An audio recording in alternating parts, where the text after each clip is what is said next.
Hi there, sixth graders. Mr. Kerr here, and we are getting into week 6. This will be kind of a quick video. It's a short week, as you know. Week 6, we're taking a little bit of time off from the types of governments and the economic look. This actually ties in very well with economics.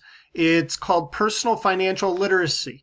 And that's what we're going to be working on this week. So as usual, on the first day of the week, it should be Tuesday this week since Monday was President's Day. First day of the week, please complete the quiz, the week 6 quiz, personal financial literacy. Please take that as a pre-assessment and then follow through with Tuesday, reading the material through for the week.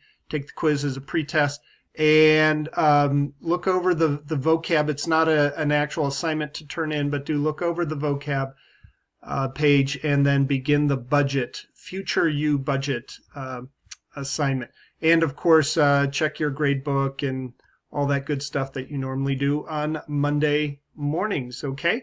And just quick going through week 6. So do the quiz first. I moved it up here to the beginning. You'll take that again on Friday for 100% because you'll know all the questions, all the answers, and you'll get it. The week 6 overview. We have, please go through the financial literacy vocab here, saving and investing videos.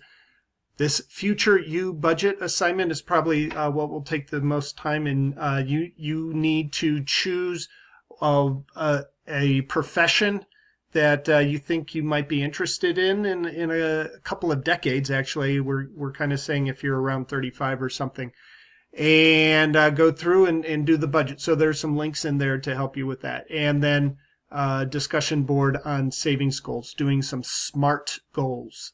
And so you'll learn all about SMART goals. All right, as usual, contact me if you have any questions or anything. And those of you on campus doing the field trip, I will see you Wednesday. Do not be late. Try and get there at least by 8:45 so we can get all organized and pull out of the parking lot as close to 9 o'clock as possible. So please get there on time. And we are heading to the Colorado State Capitol. And I'll give you some more details on that as we get closer. All right, thanks. See you soon. Bye.